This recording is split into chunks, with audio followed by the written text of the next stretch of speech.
تجارت احکام تجارت الحمدللہ رب العالمین والصلاة والسلام علی سید المرسلین اما بعد فاعوذ باللہ من الشیطان الرجیم بسم اللہ الرحمن الرحیم الصلاة والسلام علیک یا رسول اللہ الصلاة والسلام علیک یا حبیب اللہ الصلاة والسلام علیک یا نبی اللہ وعلا آلک واصحابک یا نور اللہ۔ مدنی چینل کے ناظرین، الحمدللہ پروگرام ہے احکام تجارت، اور جیسا کہ آپ کے علم میں ہے ہمارا یہ پروگرام احکام تجارت فوکس کرتا ہے تجارت اور مالی لین دین کے حوالے سے پیش آنے والے مسائل کے شرعی حل کو۔ ہمارے ساتھ موجود ہیں مفتی علی اصغر عطاری مدنی مدظر اللہ العالی، جو کہ آپ کے سوالات کے جوابات دیں گے، درود پاک کی فضیلت سنیں گے، اور پھر انشاءاللہ سوال کے ساتھ مفتی صاحب کی بارگاہ میں حاضر ہوتے ہیں۔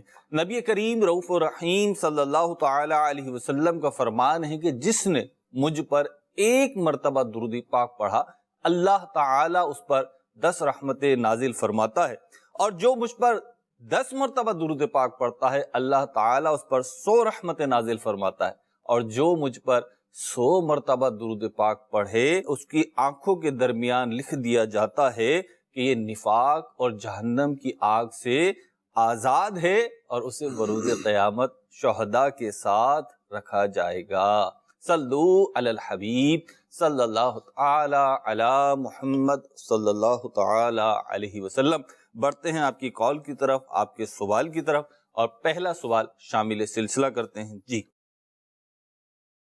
میرا مفتی صاحب کی بارگاہ میں یہ سوال ہے کہ ایک بندہ گندم کی تجارت کرتا ہے اور کپاس کے بھی کرتا ہے، لیکن گندم کھانے کے حوالے سے ایک بندہ کسی بھی تاجر سے گندم لیتا ہے تو وہ موجودہ ریٹ کے حوالے سے اس کو پرائز کرتا ہے، پرچیز کرتا ہے، لیکن کچھ ایسے لوگ ہوتے ہیں کہ جن کی ماہانہ تنخواہ ہوتی ہے، وہ گندم تو ان کو ادھار پر مل جاتی ہے، لیکن وہ ہر ماہ جو ہے نا گندم کے پیسے دیتے ہیں، لیکن ان کو ریٹ زیادہ لگایا جاتا ہے۔ تو کیا اس طریقے سے کرنا جائز ہے کہ جو نقد لے رہا ہے اس کو جو ہے نا موجودہ ریٹ کے مطابق، اور اگر کوئی بھی سفید پوش بندہ ایسا ہے کہ جو ہر مہینے کے حوالے سے کٹاتا رہتا ہے لیکن اس کو ریٹ بڑھا کر لگایا جاتا ہے، اس معاملے میں رہنمائی ارشاد فرما دیجیے، جزاک اللہ خیرا۔ الحمدللہ رب العالمین والصلاة والسلام علی سید الانبیاء والمرسلین، اما بعد فاعوذ باللہ من الشیطان الرجیم، بسم اللہ الرحمن الرحیم۔ جب کسی ٹاسک تک پہنچنا ہو تو ہمیشہ احساس کمتری کو سامنے رکھنے کے بجائے مشکلات حل کیسے ہوں گی اس کو سامنے رکھنا چاہیے۔ اگر آپ صرف یہ سوچ رہے ہیں کہ میرے ساتھ ایسا کیوں ہو رہا ہے، میرے ساتھ ایسا کیوں ہو رہا ہے، مشکلات آسان نہیں ہوتی۔ پھر دو طرح کے آدمی ہیں، ایک کے پاس پیسے ہیں، ایک کے پاس پیسے نہیں ہیں۔ تو دکاندار کو رائٹ ہے نقد خریدنے والے کو سستا بیچے، ادھار خریدنے والے کو مہنگا بیچے۔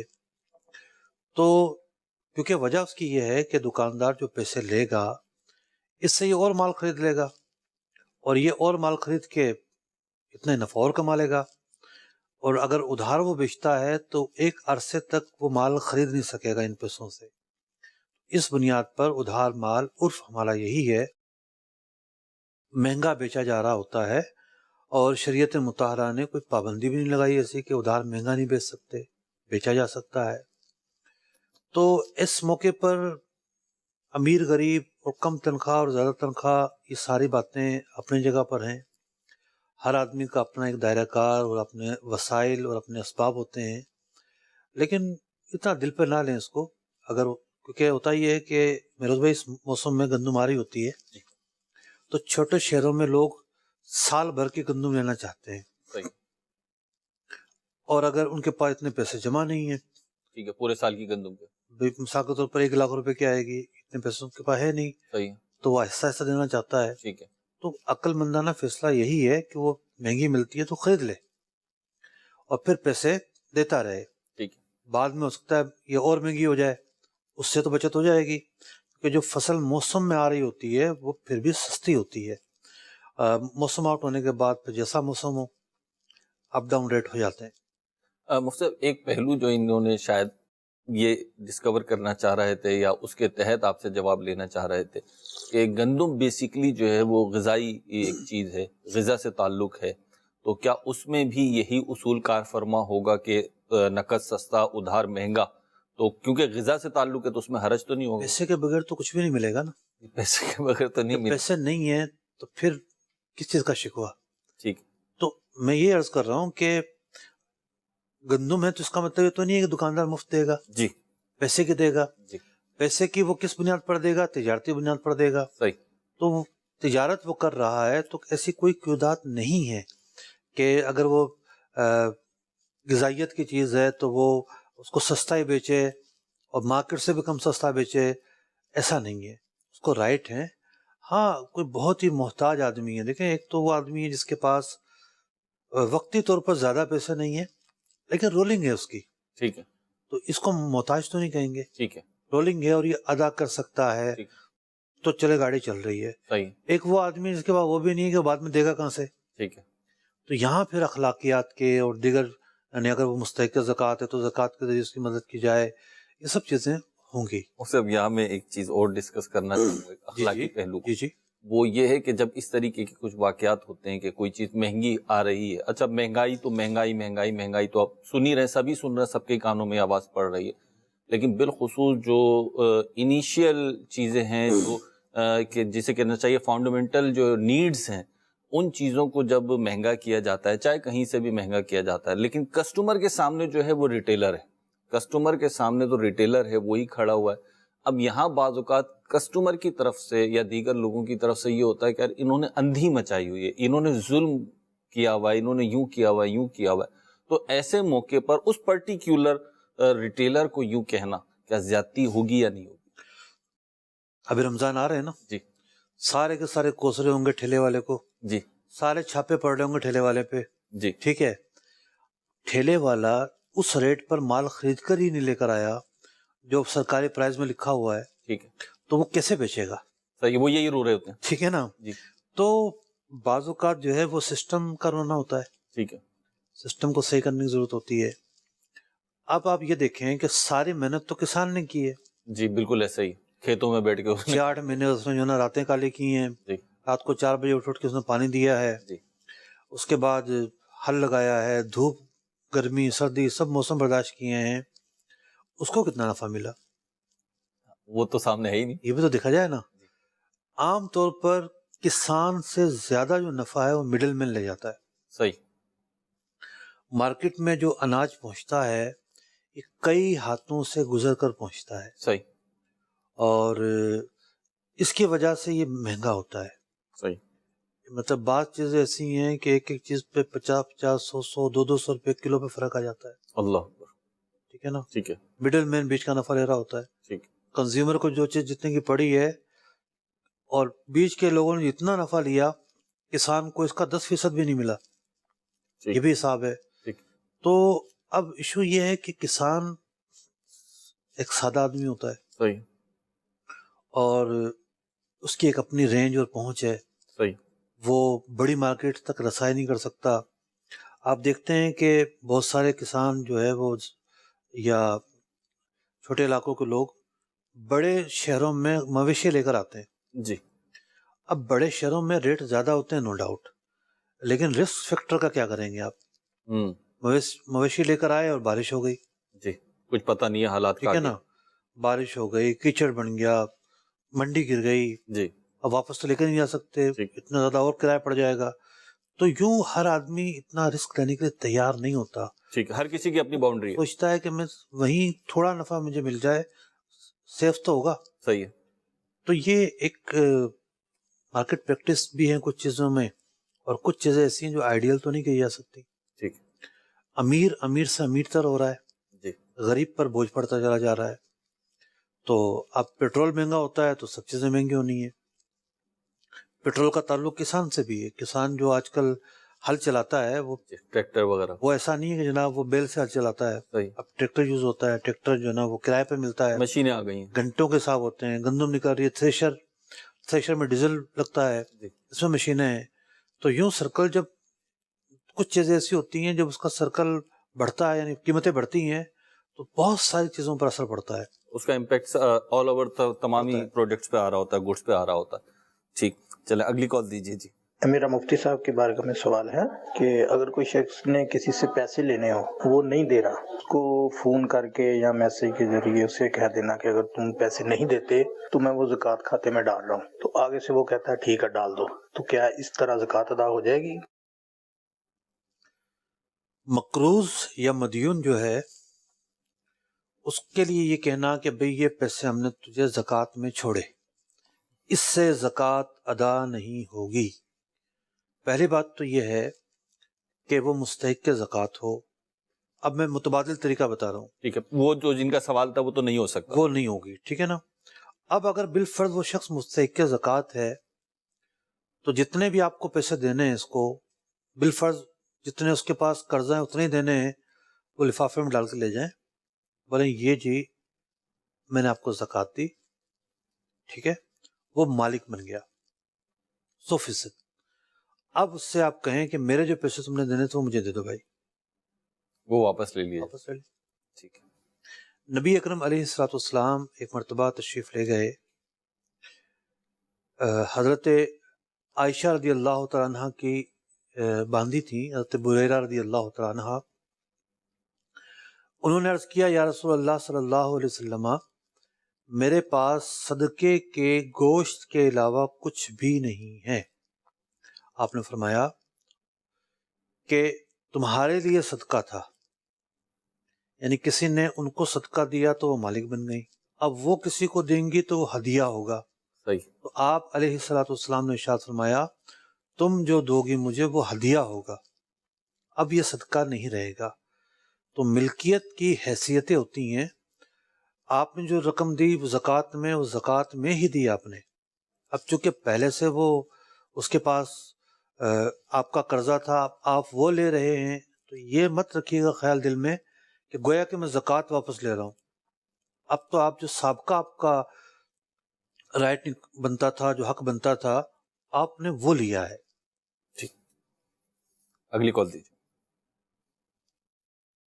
سوال میرا یہ ہے کہ گندم ہم خریدتے ہیں، مثلا میرے پاس 10 لاکھ روپے ہیں، میں گندم خرید لیتا ہوں، خرید کر اگر میں 2 یا 3 ماہ بعد بیچتا ہوں، یہ صحیح ہے یا غلط ہے؟ دیکھیے دو صورتحال ہوتی ہیں، ایک یہ ہوتا ہے کہ قحط کی کیفیت ہے، تو قحط کی کیفیت میں جو غذا کی چیزیں ہیں یا جانوروں کی غذا کی چیزیں ہیں ان کا ذخیرہ اندوزی کرنا جائز نہیں ہوتا۔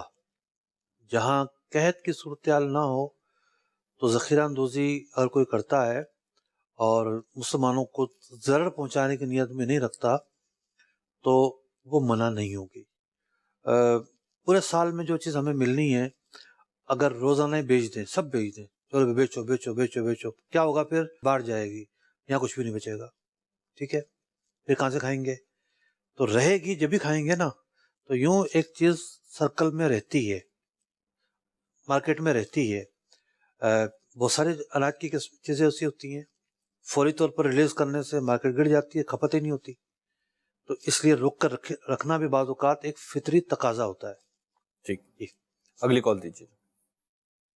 پروگرام میں دیکھ رہا ہوں میدنی چینل پہ، تو کسان کے بارے میں مسئلہ ہو رہا ہے۔ میں پوچھنا یہ چاہتا ہوں کہ کسان جو فصل بیچتا ہے، خرچے کرتا ہے، کھاد ڈالتا ہے، بیج ڈالتا ہے، ہل چلاتا ہے، سارا خرچہ کر کے اس میں جو آمدن آتی ہے وہ خرچہ نکال کے 20% عشر دینا ہے یا سارے پہ دینا ہے؟ کس طرح دینا ہے عشر؟ عشر 20% نہیں ہے، پہلے تو یہ سمجھ لیں، عشر ہے 10واں حصہ۔ خرچے ورچے نکال کے نہیں جناب، پورا نیٹ جتنا مال برآمد ہوا ہے وہ مال کا 10واں حصہ آپ الگ کر دیں، جتنے کا مرضی بکے اگر بیچ کے دینا ہے تو، ورنہ جو بھی مستحق زکوٰۃ ہے وہ اس کے حوالے کر دیں۔ جی، خرچے نہیں نکالنے۔ ٹھیک، اگلی کال دیجیے۔ غلام مصطفیٰ تاری عمان سے بات کر رہا ہوں۔ میرا ایک سوال تھا کہ جو زکوٰۃ ہے کہ پورے سال میں جو پیسے پڑے ہوتے ہیں اس کے اوپر زکوٰۃ فرض ہوگی، جو پاس میں ہوتے ہیں، جو یعنی کہ رقم جمع ہوتی ہے اور بھی یعنی سینٹر میں جو جمع ہو گئی یعنی 2-3 مہینے بعد یا باقی ہے زکوٰۃ دینے میں، تو اس میں جمع ہوگی تو وہ بھی اس کے بھی زکوٰۃ دینی پڑے گی، یا جو سال بھر پورا پیسہ پڑا ہوا ہے اس کے اوپر زکوٰۃ آئے گی؟ سب سے پہلے آپ کو تعین کرنا ہوگا کہ آپ پر اسلامی مہینے کے اعتبار سے